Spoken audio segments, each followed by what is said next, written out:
कल हमारी चर्चा समय था कि 27वीं गाथा पर विस्तार से हुई और समझने वाली बात उसमें ये आई कि स्तुति करने में नए विभाग की जानकारी होनी चाहिए। बराबर, इसकी जानकारी होनी चाहिए, नए विभाग की जानकारी होनी चाहिए। जैसे कोई व्यक्ति जब जीवन में जीता है, अगर वो समझदार व्यक्ति है तो आपको 50 लोग सलाह देते हैं तो उसे ये पता रहता है कि कौन सी सलाह वजनदार है। क्यों? क्योंकि उसको देने वाला कौन है। शेयर मार्केट में अगर आपको इन्वेस्ट करना हो, एक सलाह आपको पान के गले पर मिल जाएगी, चाय की थड़ी पर मिल जाएगी मफत में। उनसे पूछो कहाँ से आई, बोले हम कह रहे हैं ना, बस मतलब ऐसे बोलते हैं जैसे स्वयं ब्रह्मा। एक सलाह आपको कोई दूसरा देगा और एक जो खास आपके जो मार्केट एनालाइज वगैरह जो करते हैं ना ऐसे, वो देगा। तो आपको पता रहता है ना किसका अनुकरण करना है। अगर आप राय चलती सलाह को और मार्केट एनालाइज करने वाली सलाह को दोनों को एक ही मानोगे तो इसके चक्कर में इसको ले लोगे तो नुकसान में जाओगे, और इसके जैसे इसको भी कंसीडर ही नहीं करोगे तो भी नुकसान में जाओगे। मेरे हिसाब से आजकल तो बहुत सारे, वो मेरे पास भी फोन आया था, तो बोले हम तुम्हें रोज की सलाह देंगे और उसके पैसे दो। उनका ये आजकल ये बिजनेस बन गया है, बराबर, कि हम आपको स्क्रिप्ट देंगे, उसका इतना लाभ होगा, आप उसको कैश कर लो, उसके हिसाब से कुछ परसेंटेज हमारा हो जाएगा। और वो करते भी, क्योंकि उनका इतना रिसर्च होता है। ये तो अपन को पता, जो लोग इतना डूब जाएं उसे कुछ ना कुछ इसका ज्ञान तो हो ही जाता है। तो कहने का तात्पर्य ये है कि समझदार व्यक्ति 50 कथनों में से कौन सा कथन वजनदार है, कौन सा व्यक्ति कौन सा कथन सुनने योग्य है, कौन का कथन सुनकर बिल्कुल अंदर में अंकित करने योग्य है, और कौन सा कथन सुनकर भूल जाने योग्य है, और कौन सा कथन सुनने योग्य भी नहीं। ये विवेक आप करते कि नहीं करते? करना भी चाहिए, नहीं तो सब कचरा इकट्ठा हो जाएगा। आचार्य भी यही कह रहे हैं कि भैया तुम स्तुति करने जाओ तो तुम्हें पता होना चाहिए कि कौन सी स्तुति तो करने योग्य नहीं। भगवान को जो रागी रूप में प्रस्तुत करे वो तो करने योग्य भी नहीं। बराबर, जो भगवान को शरीर रूप बतावे वो कर लेना, कोई दिक्कत नहीं है, लेकिन नए विभाग का स्वरूप समझ लेना कि भाई ऐसा है नहीं, तो भी अज्ञानी जीवों को समझाने के लिए ऐसा बोला जाता है। और निश्चय नहीं कि जो स्तुति आवे जिसमें भगवान की वितरागता, सर्वज्ञता, यहाँ पे आएंगे जित मोहपना, जितेंद्रियपना, ये जो गाथा आएंगी 31-32 आदि गाथा, वो वास्तविक स्वरूप है। वो क्या है? वास्तविक। देखो, निश्चय की स्तुति में आपको बहुत सारे शब्द या विषय नहीं मिलेंगे। वो क्योंकि आत्मा के गुण जिनको हम पकड़ पाते हैं, पहले वो बहुत कम, अनंत गुणों में से कितने कम गुण हैं जिन्हें हम पकड़ पाते। 4-5 गुण को तो पकड़ पाते। ज्ञान दर्शन भी तो समझते हैं बेगा, बाकी तो क्या ख्याल में आता है। श्रद्धा, चारित्र, बराबर, और उनकी अवस्थाएं थोड़ी बहुत विषय, मतलब गिनने में जाओगे तो उंगली में गिनाए इतने ही गुण हैं। तो उनके आधार पर स्तुति करने में सीमित हो जाएगी आपकी स्तुति, लेकिन यथार्थ रहेगी। और जो गुण भगवान में नहीं है, ऐसे गुणों के आधार पे आप भक्ति करने जाओगे तो आपकी स्तुति असीमित हो जाएगी, लेकिन सत्वहीन हो जाएगी। पॉइंट समझ में आएगी नहीं है? जगत में इतने सारे भजन हैं, केवल टाइटल चेंज करके सबको जैन बना दो, और लोग कर रहे हैं।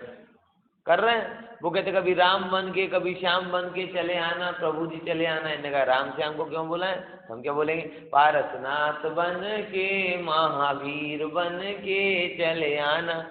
अरे भाई वो चले गए, अब आने वाली व्यवस्था है ही नहीं जैन धर्म में।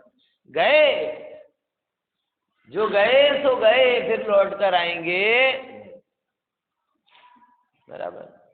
क्या महावीर भगवान तुम्हारा भला कर देंगे, ऐसे करके सब चल रहा है। तो जो गुण है नहीं, उन गुणों को भगवान में बताना बराबर, और उनको यथार्थ मान लेना। देखो नए विवक्षा से भी जो नहीं आते ऐसे गुणों को भगवान का कहना, ये एक्चुअल में भगवान का आवरण बा, भक्ति नहीं।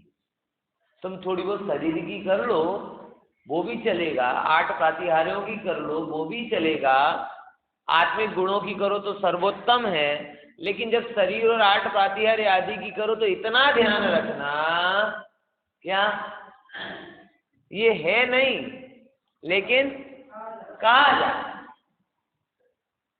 ये है नहीं लेकिन कहा जा रहा है। सबसे असद्भुत व्यवहार में से हम जब भगवान को देखते हैं तब हमें भगवान छत्र वाले, चवर वाले, सिंहासन वाले, बराबर समोह शरण वाले ऐसे दिखाई देते हैं। कौन से नए से? सबसे दूर का व्यवहार में, मतलब कौन सा सुनती भाई? उपचरित असद्भुत व्यवहार नहीं। उपचरित असद्भुत व्यवहार नहीं से अगर आप भगवान की भक्ति करने जाओगे तो भगवान आपको कैसे दिखाई देंगे? देखो असद्भुत तक ही जाना, उससे बाहर तो आगम की आज्ञा ही नहीं। मध्य काल में ऐसी बहुत सारी भक्तियां लिखी, अब हम वो हमारे गले में सही तरीके से ना फंसती गई हैं, ना उगली जाती है ना निगली जाती। अगर हम उनका निषेध कर देते हैं तो सब लोग तुम तो सबको हटाने के पीछे तो ले, और अगर उन्हें स्वीकार कर लेते हैं तो वो पूरी कर्ता बने की पोषक भक्तियां। क्या ठीक है, अपन तो इतना समझ लेते हैं कि वो भी कही है, बस कहने के लिए कही है, लेकिन उनमें कोई दम नहीं है, सीधी बात।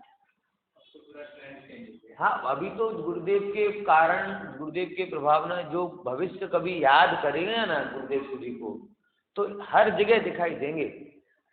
गुरुदेव श्री के पहले का भक्ति साहित्य और गुरुदेव श्री के बाद का भक्ति साहित्य, गुरुदेव श्री के पहले के पंच कल्याण और गुरुदेव श्री के बाद के पंच कल्याण, गुरुदेव श्री के पहले के प्रवचन लोगों के, और हर जगह गुरुदेव श्री की छाप दिखाई देती। माने या ना माने लोग, लेकिन उनके कारण जो समस्त विधियों में आमूल चूल परिवर्तन हुआ है वो अद्भुत है। इतिहासकार इस पर बहुत ध्यान देंगे, बहुत जोरदार तरीके से इसका जो इफेक्ट है वो दिखाई दिया और आज भी दिख रहा है। जैन धर्म का आध्यात्मिकीकरण करने में ना केवल दिगंबर का, दिगंबरों के यहाँ परिवर्तन शुरू अपने यहाँ हुआ तो अपने को देखकर मित्र पक्ष करने लगे, अब मित्र पक्ष में सुधारा हुआ तो उसको देखकर श्वेतांबर आदि में भी ये सब चीजें वो कहते भी हैं। अब तो हमारे यहाँ पे भी आत्मा की बात होने लगी, ऐसे कहते मतलब कहाँ से होने लगी? हाँ आत्मा की जो ऊंची बात है वो बहुत बढ़िया करते हैं। हाँ, कई कई चीज तो हम भी उसको फॉलो करके बताते हैं।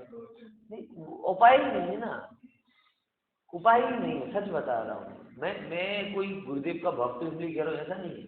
मैं एक विद्यार्थी भी हूँ, आप लोग विद्वान कहते हैं, मैं विद्यार्थी अपने आप को मानता हूँ, और मैंने सब पढ़ा, रियल में सब पढ़ा है, ऐसे कोई छोड़ा नहीं है। मैंने कभी कोई चीज को बस नहीं, ये पसंद नहीं तो इसको नहीं पढ़ना, ये मेरी वृत्ति रही नहीं।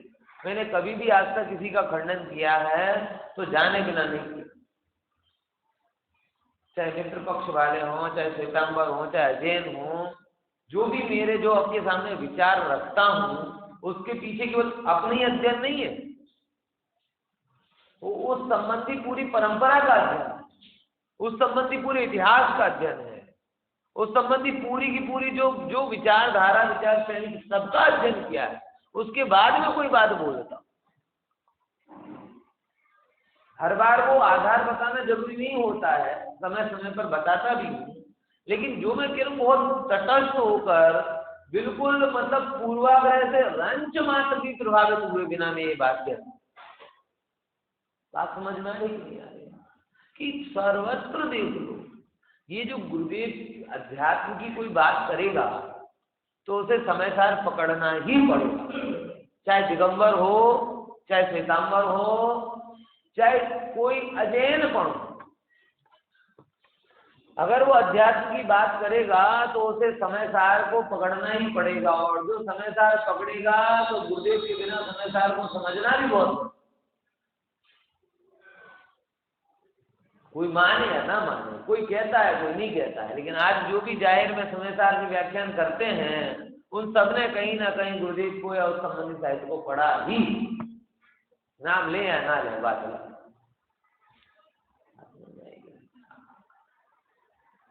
कल मैं ये चीज को आप थोड़ा विचारो, बहुत गहराई से विचार करके चलना है। तो ये बात यहाँ पे कह रहे हैं, तो आगम से मतलब उससे बाहर तो जाना ही नहीं, वो तो स्तुति नहीं, मैं तो अवर्णवाद समझता हूँ, लेकिन अब बीच में आ गई है तो क्या करें।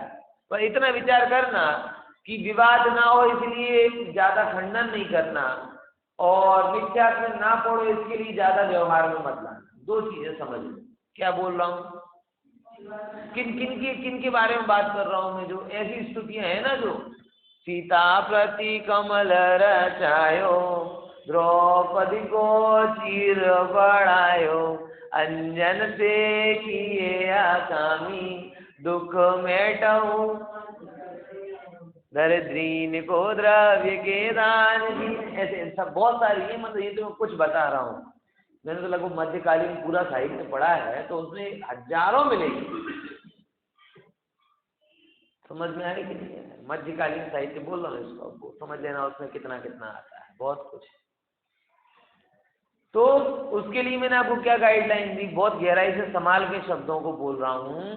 विवाद ना हो इसके लिए खंडन नहीं करना। तुम खंडन करने जाओगे लोग झंडा लेकर आ जाएंगे, तुम अब सबका खंडन कर देते हो, और अपना जो मूल उद्देश्य है ना उसमें वितरागता वो कम हो जाए। इसीलिए ऐसे साहित्य का खंडन नहीं करना, लेकिन मिथ्यात्व का पोषण ना हो इसके लिए ज्यादा प्रयोग में मत लेना।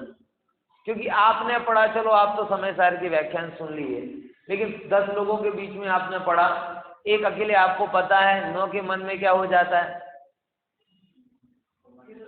मान्यता पुष्ट हो जाती है। मैं राजकोट गया था, एक जगह बच्चा ऐसे खेल रहा था, उसकी बच्ची की मम्मी ने प्रश्न किया, बोले पंडित जी, वो कहते हैं, मेरा बेटा कहता है कि अपने भगवान कुछ नहीं करते, सबके भगवान देखो क्या क्या कर रहे हैं। तो मैंने कहा बेटा, भगवान तो किसी के भी कुछ नहीं कर रहे हैं, लेकिन तुम्हारे भगवान अच्छे हैं जो ये कह देते हैं कि बेटा हम कुछ नहीं कर रहे हैं। दूसरे तो ठगते हैं कि इधर आ जाओ हम सब कर देंगे, जैसे चिट फंड होता है ना, तुम्हें पैसा दो 6 महीने में डबल करके दे देंगे। वो 6 महीने तुम्हारा जीवन होते लूट के ले जाते हैं। समझदार व्यक्ति होता है वो क्या कहेगा, देखो भाई कोई जादू नहीं होता, 6 महीने में डबल कोई नहीं होता, जो कहे उसके पास मत जाना। हाँ, कुछ प्लस माइनस होते, मार्ग बता दो तो थोड़ा बहुत नफा हो जाएगा। तो अपने भगवान सच्चे हैं, करते तो किसी के भी भगवान नहीं है। जगत में करता एक ही है, कौन? जिसमें कार्य हो रहा है वो स्वयं। जिसमें कार्य हो रहा है, तुम में कार्य हो रहा है तो तुम्हारे कर्ता तुम, मुझ में कार्य हो रहा है तो मेरे कर्ता मैं। कर्ता तो कोई है ही नहीं। ये अज्ञानियों ने जैन धर्म को भक्ति बनाने में कसर नहीं छोड़ी। और एक वो श्रीमत के नाम का कोड बहुत प्रसिद्ध करते हैं। बहुत प्रकार से मैंने निर्णय किया है कि भक्ति, ये श्रीमत का बहुत शुरुआती कथन है, अपने ग्रुप में भी किसी ने रखा है कि बहुत मान्यता से मैंने निर्णय किया है कि भक्ति ही सही मार्ग है। ये श्रीमत का शुरुआती कथन है, जब उनके ऊपर वैष्णव संप्रदाय का प्रभाव था। शुरुआत श्रीमत के, जो अगर आप साहित्य पढ़ेंगे ना, साहित्य जो श्रीमद राजचंद्र नाम का जो पूरा का पूरा ग्रंथ है, उसमें हर पत्र के साथ में उसकी संबंध लिखी हुई है, और आप उसमें क्लियर कट अंतर देखेंगे। शुरुआती पत्रों में उनका वलन भक्ति की तरफ था, थोड़ा मिथ्यात्व का वहां पे अंश भी था। धीरे धीरे धीरे धीरे धीरे धीरे जैसे जैसे उनके निकट पहुंचते गए, बोध और स्पष्ट होता गया, साधना बढ़ती गई, वैसे वैसे उन्हें ज्ञान और ध्यान मार्ग ही मुख्य लगने लगा, भक्ति मार्ग गौण हो। लेकिन लोग ऐसे मूर्ख होते हैं कि पता ही नहीं चलता, हर चीज का फ्लायर बना देते हैं और पोस्ट करने लगते हैं। जैन धर्म में भक्ति है, लेकिन जैन धर्म भक्तिवादी नहीं। दो के अंतर को समझ लो। क्या बोला? क्या बोला? भक्ति है, भक्ति का निषेध नहीं है, ध्यान से समझना, लेकिन भक्तिवादी नहीं। भक्तिवादी कौन? कि जो भक्ति से मुक्ति मान ले। और अगर भक्तिवादी भी कहो तो वो आपको देह और आत्मा की एक वाली भक्ति नहीं चलेगी, जो यहाँ पे बताएंगे ना 30-31वीं गाथा में, वो भक्ति है भाई। कैसे? हाँ, भक्ति अधिक बहुत है। अगर आपको भक्ति लेना है तो कौन सी भक्ति मुक्ति का कारण? भक्ति के अतिरेक ने बहुत समस्या कर दी। जैन धर्म का मूल प्रकृति खत्म कर दी। और योगानुयोग आज सच में मुझे दुख होता है कि ज्ञान मार्गी, साधना मार्गी, ये जैन धर्म टोटली भक्ति मार्गी होता जा रहा है। क्या क्या आ रही नहीं आ रही समझ में बात? जी, जैन धर्म में ज्ञान का मार्ग बताया, साधना का मार्ग बताया। आज लोगों को धर्म के नाम पर भक्ति के अलावा कुछ नहीं सूझता है। उनको पूछो कि संयम धारण कर लो कोई, तो उसमें रुचि नहीं, बराबर। उनसे पूछो समझ लो, तो उसमें टाइम नहीं है ना। वो संयम के लिए प्रेरित होते हैं, और संयम की बात भी करें ना तो कुल परंपरा का संयम वो ही दिखता है बस। कुल परंपरा का संयम मतलब कुल परंपरा में क्या चलता है? मुमुक्षु का घर होगा तो कांदा बटाका नहीं आएगा, इतना पूरा। बाकी वो भी अब खतरे में, मांस मदिरा नहीं खाते। थोड़ा अच्छा घर होगा तो जैन मतलब रात्रि भोजन नहीं कर, थोड़ा अच्छा, वो भी बहुत मुश्किल मिलेंगे। कुल परंपरा का संयम ही रहता है, उसके आगे जीवन भर बढ़ता है। ज्ञान के लिए टाइम नहीं। अब बचा धर्म में क्या? जय हो जय हो जय हो जय हो जय हो जय हो जय हो।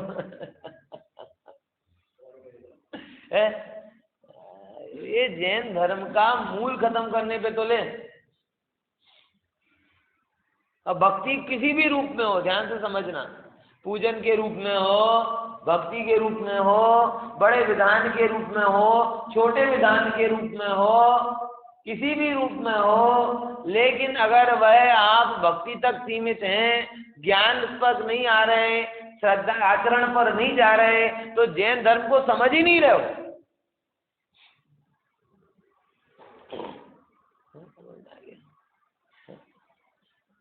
टोडरमल जी साहब भक्ति भी करते हो, बीतरा विज्ञान की भक्ति करते हैं। मंगल में मंगल करण बीतराग विज्ञान। दौलत राम जी साहब भक्ति भी करते हैं तो 3 लोक में सार बीतराग विज्ञान। अमृतचंद्र आचार्य नमस्कार भी करते हैं तो नमा समय सारा है। समझो तो इनकी भक्ति कैसी है।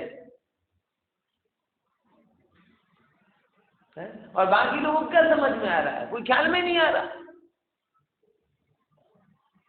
रविवार का दिन है, मेरा मित्र है जो विधि विधान कराता है, 10 रविवारों की बुकिंग चल रही है। स्नात्र पढ़ाने जाएगा, स्नात्र करने जाएगा, और करता क्या? मैं करते क्या हो? बोले कुछ नहीं, ये चढ़ाओ वो चढ़ाओ वो चढ़ाओ, करते करते इतना मांड ना बनाओ, ये बनाओ, सारे उपक्रम चलते हैं। बोले अरे पंडित जी તમને ખબર નથી, 5 વાગ્યાથી લઈને 12 વાગી જાય છે। મને એમાં શું કઈ ચર્ચા વર્ચા? સ્વાધ્યાયનો ટાઈમ ક્યાં હોય છે? 7 થી 12 વાગ્યા સુધી શું હોય? આ કરવાનું, પછી પેલું કરવાનું, પછી આ સ્નાત્ર, એટલે બસ હા હા હા भाई समझ, भक्ति कभी मिथ्यात्व की पोषक नहीं। बराबर ख्याल में आया? इसीलिए असद्भूत व्यवहार नय तक की भक्ति कर लेना। असद्भूत व्यवहार नय मतलब क्या? असद्भुत व्यवहार ने मतलब समो शरण वाले भगवान, 8 प्रातिहार्य वाले भगवान, ठीक है कोई बात नहीं, जान लो उनको। आचार्यों ने भी की, हम निषेध नहीं कह रहे, आचार्यों ने भी की उसकी भक्ति, लेकिन उन्हें ये पता है कि जब मैं संयोग के बीच में रहकर मैं संयोग वाला नहीं होता, तो भगवान संयोग के बीच में रहकर भगवान संयोग वाले कैसे हो जाएंगे? बराबर। हाँ जैसे हम ज्यादा से ज्यादा हाँ जनवरी में पूजा की गई है, उसका व्यवहार है। देखो अब मैं आपको बताऊंगा संक्षेप में। अब कल आपने अभिषेक की समीक्षा करवा दी थी, आज आपने पूजा की करवा रहे। देखो एक मुद्दे की बात बताओ, क्योंकि भाई आप भी समझ, सब लोग समझना, ये पूजा पीठिका है ना टोटल हिंदू परंपरा से प्रभावित है। क्या बोला? इन्वर्टेड कॉमा में बोल रहा हूँ, क्योंकि मैं संशोधन का विद्यार्थी हूँ, मैं परंपरा का विद्यार्थी नहीं। आप अगर उस पूजा पीठिका में देखोगे तो सेम मंत्र हैं जो हिंदू परंपरा में अपन कहते हैं अपवित्र, सिंपल अपवित्रा पवित्रो वा सुस्थितो दुष्कृतो वा या स्मरेत परमात्मा नाम सा वायाभ्यंतर। वो क्या कहते हैं? या स्मरेत पुंडरीकाक्षम सा वायाभ्यंतर। सेम लाइन ऊपर, 1.5 लाइन सेम है, 1.5 लाइन सेम है। ओनली ये तीसरे चरण की पंक्ति थोड़ी अलग है, जहां पे अपन ने लिखा या स्मरित परमात्मा नाम, वहां कर देते हैं या स्मरित पुंडरीकाक्षम। अरे मैं बहुत फॉर्मली ये बात कह रहा हूं कि ये जो अपने स्थापना आदि के मंत्र है ना, भव भव बसठ, आवाननम बसठ, ये शब्द पता हवनों में प्रयोग किए जाने वाले शब्द है। बसठ कब बोला जाता है पता? जब किसी देव के लिए कोई बलि मतलब वही नहीं केवल हिंसक, बलि मतलब होता है जो देव को अर्पित किए जाने वाला जो भी पदार्थ है ना, वो सब बलि कह रहा है। तो अर्पित किया जाता है ना, तब उसको उनको बुलाने के लिए बसठ शब्द बोला जाता है, ये इसमें आओ और बस।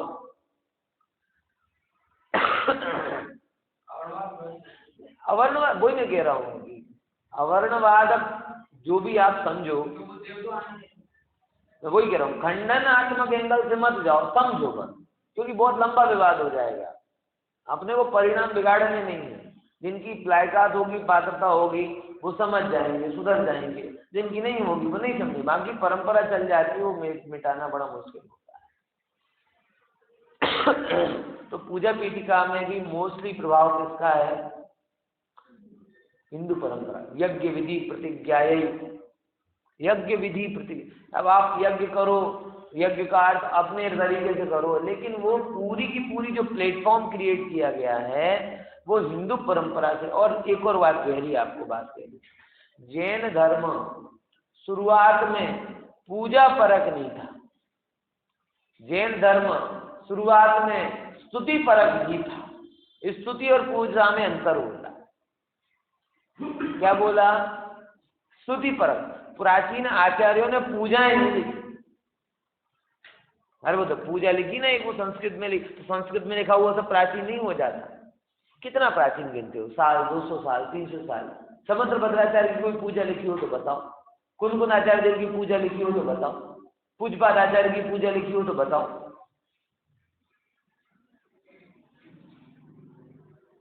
मतलब समझो बात को।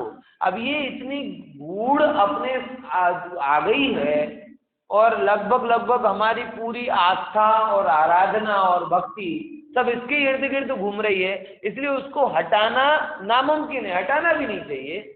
अब हमें केवल उसका इतना ध्यान रखना है कि उससे मिथ्यात्व का पोषण न। जो विधि बन गई बराबर, विधि बदल नहीं सकते, लोगों का विधि के प्रति बहुत जुड़ान होता है। साहित्य अल्टरनेटिव लिख सकते हैं, जो लिखा गया है, लिखा जा रहा है, बहुत अच्छी बात है, बराबर। इससे ज्यादा और हमको अब हमें केवल इतना ध्यान रखना है कि जो पूजा के नाम पर लोगों की आस्था जुड़ गई है, वो आस्था सन्मार्ग पर जाए। गुरुदेव के प्रभावना योग के बाद में जो पूजनें लिखी गई हैं, उनमें दम ही है कि अगर वो पूजन करें तो उनका स्वाध्याय, तत्व श्रद्धान, चिंतन, मनन आदि सब बराबर है। लेकिन वो किसके लिए? कि जो उनके शब्दों के अर्थ को समझते हैं उसके लिए। जिनके लिए पूजा मतलब 8 द्रव्य चढ़ा लेना है, अथवा मशीनी रूप में पूजा पीठिका से चालू करके शांति विधान पे पूरा करना है, उनके लिए नहीं। उन्हें तो मैंने देखा है व्यक्तियों कोई अंतर ही नहीं पड़ता। रविंद्र जी ने जो लिखी है वो पूजन करवा दो, युगल जी ने लिखी वो पूजन करवा दो, पवैया जी ने लिखी वो करवा दो, वृंदावन दास जी ने लिखी वो करवा दो, उन्हें कोई फर्क नहीं पड़ता। एक में बादाम छुहारे श्रीफल भारे ला रहे हैं, मोदक वोदक सब चढ़ा रहे हैं, उन्हें उससे कोई फर्क नहीं पड़ता कि यहाँ एक तरफ कितनी उत्कृष्ट बात आ रही, दूसरी तरफ कितनी स्तरहीन बात आ रही, कोई फर्क नहीं पड़ता। उन्हें तो नैवेद्य निर्पांति सुहाग मतलब फलम निर्पांति सुहाग से मतलब है। अभिषेक क्यों किया जाता है क्यों नहीं, इससे उनको मतलब ही नहीं है। 16 के कपड़े से मतलब है, वो 5 अमृत है कि 1 अमृत है इससे मतलब है। ये बहुत समस्याएं चल रही, ये सब आप लोग अपने जितने स्पष्ट होकर बातें कर सकते हैं, जाहिर में जाएंगे तो समाधान किसी का नहीं होगा, विवाद बहुत खड़े हो जाएंगे। इसीलिए पूजा पीठिका में जो पद्धति एस्टैब्लिश हो गई है वो पद्धति नहीं बदल सकते, क्योंकि वो बदलने जाएंगे तो बहुत समस्याएं हो जाएंगी। लेकिन अगर आप जैन धर्म का डीएनए देखेंगे ना, तो जैन धर्म के डीएनए में पूजाएं प्राचीन नहीं मिलेंगी, स्तुतियां प्राचीन में प्राचीन मिलेंगी। देवागम स्रोत स्तुति है, 10 भक्ति स्तुति है,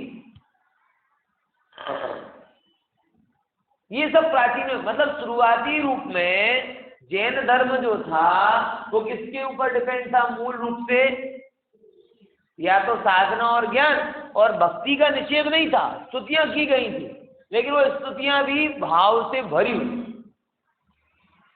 धीरे धीरे धीरे धीरे क्या हुआ, लोगों का ज्ञान की तरफ रुझान कम हुआ, आचरण की बात को कहे तो कुलाचार के रूप में उनकी बात आ गई। तो लोगों को जोड़ने के लिए क्या करने पड़ा, ये सब पूजन साहित्य उस समय के लोगों ने लिखा और उसने काम किया, लेकिन उसके काम में मूल काम गायब हो गया। बात समझ में आ रही है? इसीलिए पूजन विधि अगर आप उसकी समीक्षात्मक कभी पढ़ेंगे तो आपको ये बात बहुत ख्याल में आएगी कि इसमें मुझे कोई डाउट नहीं है, इसमें जैन धर्म का ओरिजिन आपको कम मिलेगा। लेकिन अब चूंकि इतनी प्रसिद्ध है, इसीलिए इनके माध्यम से हम क्या कर सकते हैं, तत्व की बात, आराधना की बात ये कर सकते हैं। और एक और बात कहूं कि जितने विवाद है ना, ज्यादातर विवाद पूजन विधि को लेकर ही, ये चीज ऐसी खतरनाक हो गई। 20 पंथी 13 पंथी तत्व में कोई अंतर नहीं, पर प्रॉब्लम कहाँ जाती है, तुम फल नहीं चढ़ाते। मतलब फल इतना महत्वपूर्ण प्रश्न हो गया, समझ में आया? जो जो भगवान ने बताया उसमें कोई विवाद नहीं, जो हमने बनाया उसमें ही झगड़ा।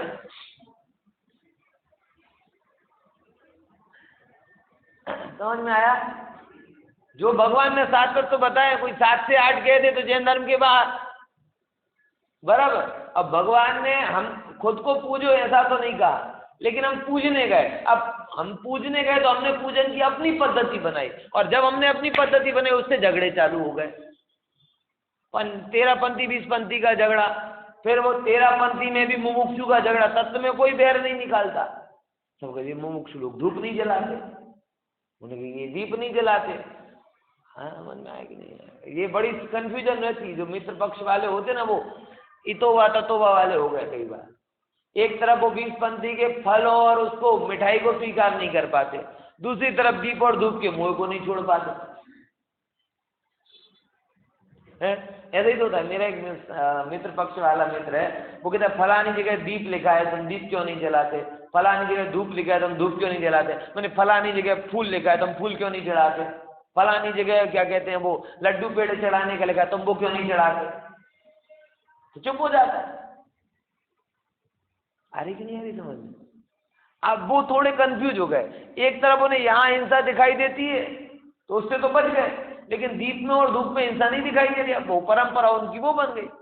हमने लॉजिकली विचार किया तो हमें कहा कि जिस तरीके से फल और मिष्ठान आदि चढ़ाने में दोष है, ऐसे ही दीप और धूप में भी तो दोष है। तो जिस लॉजिक से उन्होंने फल फूल और मिष्ठान हटाए, उसी लॉजिक से हमने दीप धूप हटा दिया। मतलब टोटली स्वच्छता, डबल वैक्सीनेशन हो गया हमारा, कंप्लीट प्रोटेक्शन। वो सिंगल वैक्सीन में ही अटके। अरे कि नहीं यार बात है। इसीलिए देखो, जब तक आप विवेकी नहीं बनोगे ना, तब तक कोई भी व्यक्ति आपको ठग कर चला नहीं। इसीलिए स्वाध्याय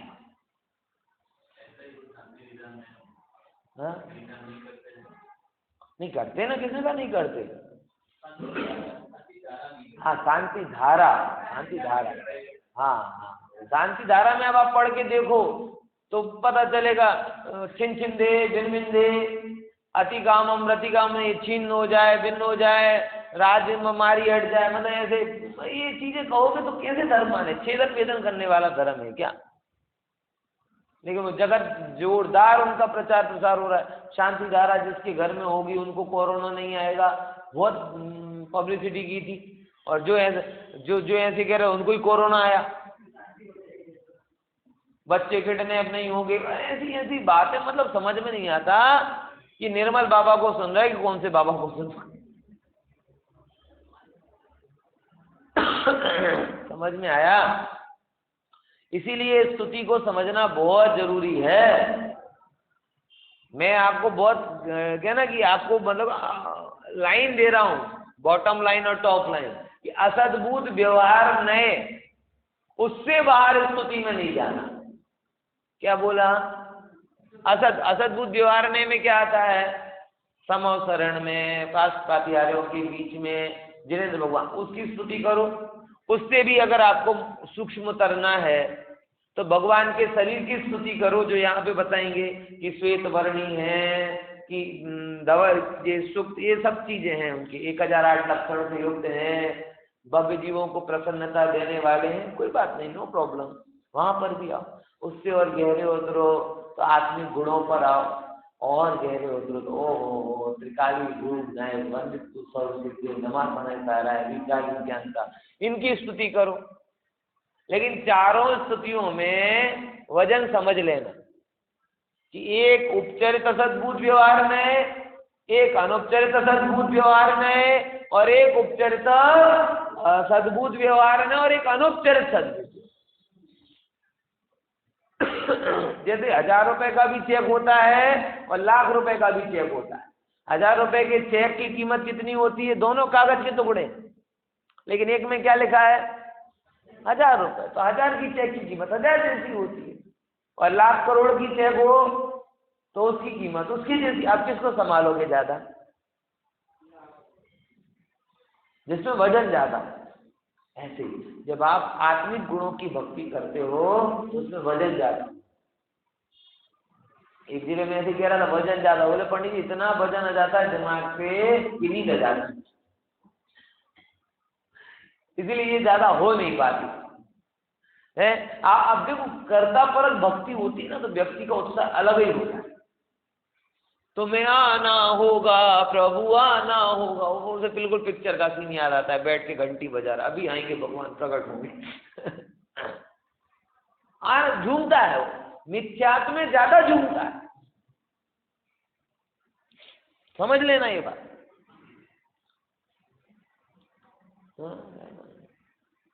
मिथ्यात्व में जीव ज्यादा झूमता है। जो और अभी तक का जो मेरा अनुभव है, सच बता रहा हूँ, सौदामिंद्र का तांडव नृत्य तो मैंने नहीं देखा, लेकिन यहाँ पे जगत में जो तांडव देखता हूँ, तांडव समझ में आ गया ना? नृत्य तो अब कितना है पता नहीं उसमें, लेकिन तांडव जरूर सौदामिंद्र जरूर स्वाभाविक रूप से करते होंगे, मुझे कोई आपत्ति नहीं है। लेकिन जगत में जो तांडव देखता हूँ भक्ति के नाम पर, वो एकदम स्तरहीन है। स्तरहीन मतलब ना वहां भजनों का जोर है, ना भावों का जोर है, ना नाचने वाले को उनके साथ कोई लेना देना है। उसे वो चाहे माता जी का गरबा चलाओ चाहे भगवान का गरबा चलाओ, सेम ही है। और कभी ट्राई करना है तो कर भी लेना, वो भजन चेंज भी कर दोगे तो उन्हें कुछ फर्क नहीं पड़ता, क्योंकि उनका जो एक्शन रिएक्शन है वो भजन पर डिपेंड ही नहीं। और कई बार तो म्यूजिक इतना तेज होता है वो वो वो वो सुनाई देता है, बाकी क्या बोल रहे वो तो समझ में नहीं आता है। समझ आ रहा है कि नहीं आ रहा? और ऐसे जितना आप करोगे उतना लोग ज्यादा झूमेंगे। और आप अगर गहरी भक्ति करोगे मजा नहीं है।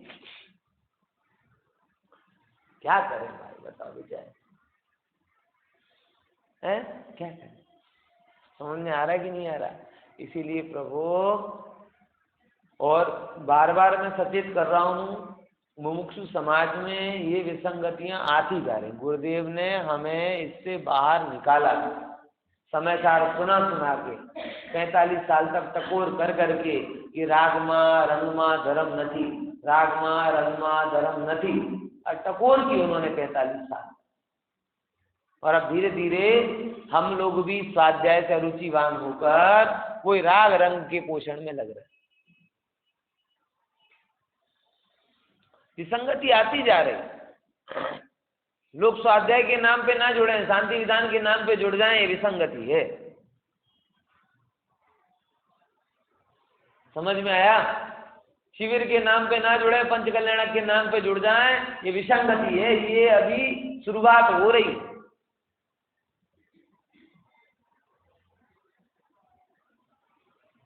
अरे कि नहीं यारी बात समझ में, कि मतलब हमने तो ये सुना है और ये समझा है कि भाई सच्ची शांति तो स्वाध्याय से होती है, सच्चा प्रयोजन तो तत्व विचार करना है।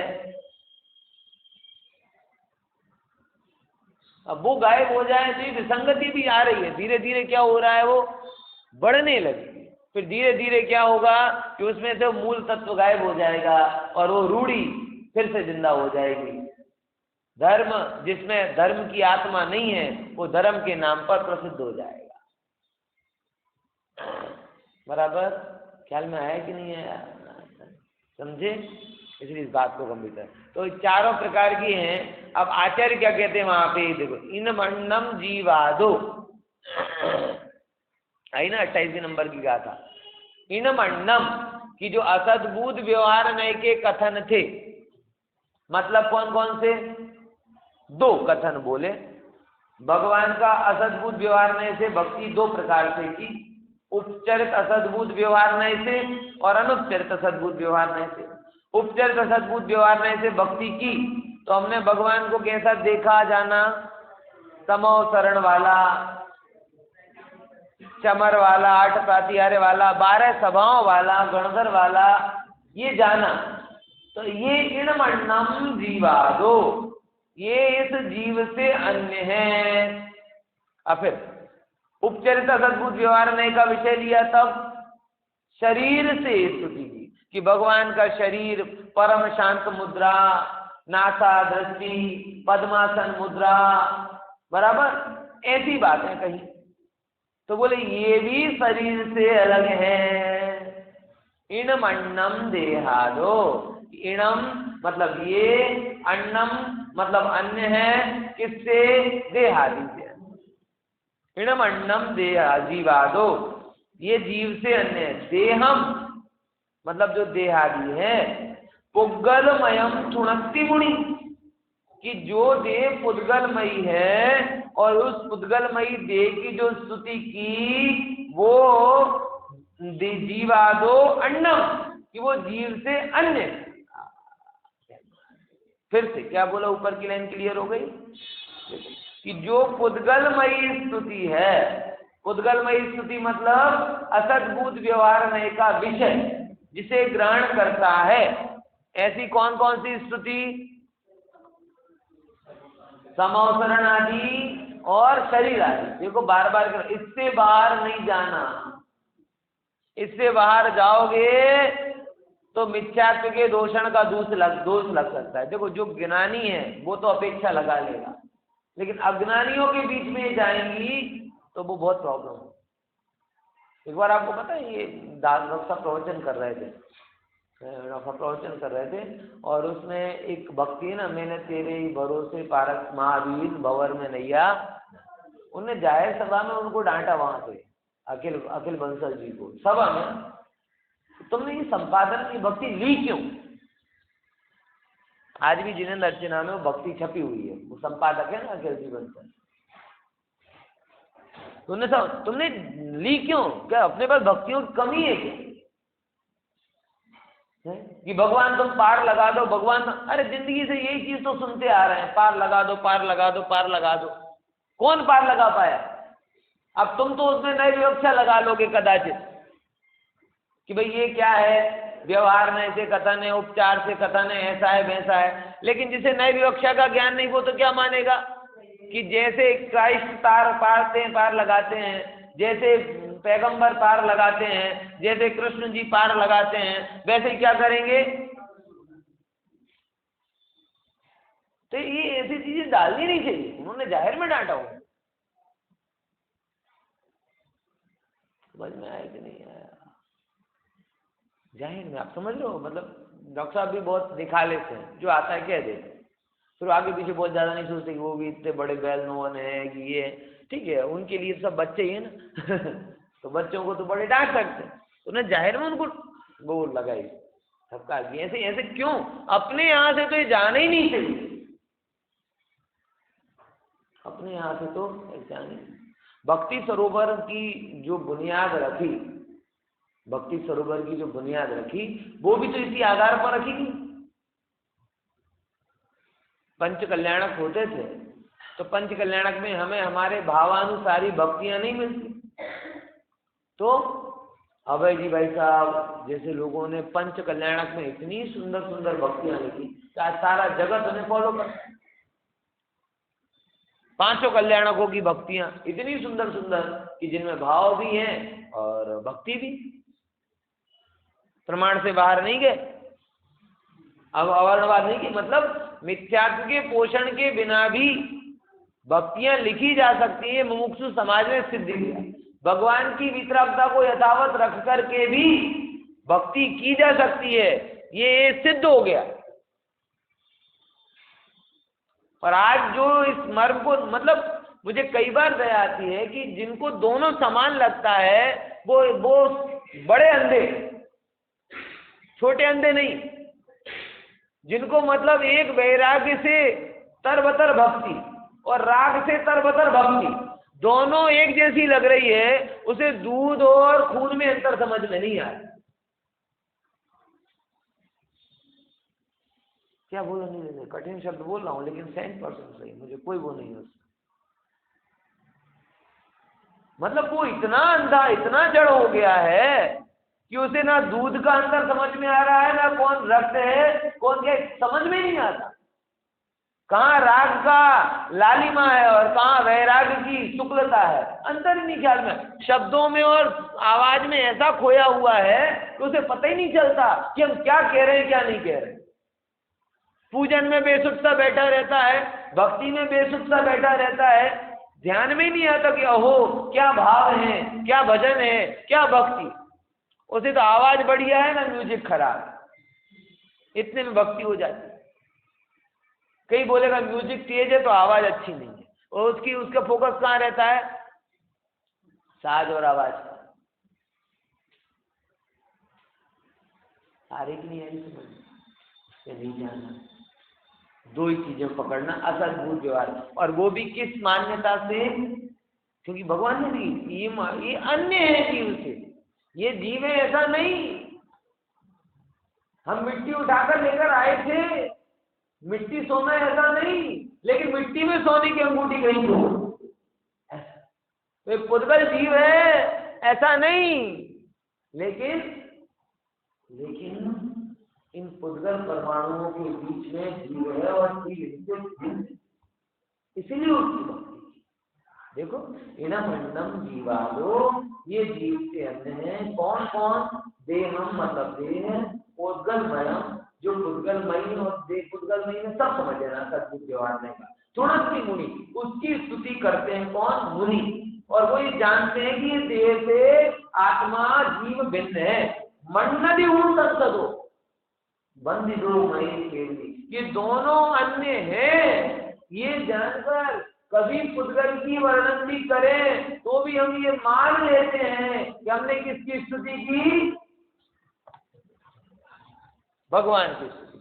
जैसे हमारे पिताजी गुजर जाएं और अगर हम फोटो के आगे अगर कोई अपनी बात कन्फेस कर लेते हैं, फोटो के आगे थोड़े आंसू बहा देते हैं, तो हम ये नहीं देखते कि फोटो है, हमें पता है कि पिताजी तो गुजर गए, लेकिन हम यही मानते हैं कि ये मान के क्या है कि साक्षात हमारे पिता हैं। कई बार होता है ना अपने को ऐसा भाव होता है, पिता के माता के सामने ऐसे भाव हो जाते हैं कि भाई अभी नहीं है, लेकिन जब हम फोटो देखते हैं तो भूल जाते हैं कि वो है कि नहीं। ऐसे ही पिता जैसे ऊपर पहुंच गए, फोटो नीचे है, दोनों भिन्न भिन्न है, लेकिन फोटो देखकर हम ऐसा मान लेते हैं कि पिता की श्रद्धा तर्पण अर्पण जो भी करना था अपन ने कर दिया। ऐसे ही ज्ञानी भी कह रहे कि भगवान तो शरीर से भिन्न है, लेकिन वो आत्मा तो हमें दिखाई नहीं देती, शरीर की अवस्था और संयोग दिखाई देते हैं, तो उनके आधार पर हम ऐसा मान लेते हैं व्यवहार से कि भाई ये शरीर की स्तुति की એટલે आत्मा की स्तुति हो। हमने भगवान के सामने प्रस्तुत कर दिया तो हमारे मन में यही भाव आता है कि जैसे समोसरण में भगवान विराजमान थे तो उनके सामने जैसे अष्टद्रव्य से पूजन कर ली, वैसे यहाँ कर ली, बिंब प्रतिबिंब भाव। लेकिन इसका ये मतलब नहीं है कि ये भगवान हो गया, ये बात। तो व्यवहार में के ज्ञान से ज्ञानी लोग ऐसा जानते हैं और शरीर की स्तुति को ऐसा मान लेते हैं कि आत्मा की स्तुति हो गई। निश्चय नहीं से ऐसा नहीं है, निश्चय नहीं से क्या है वो अपन कल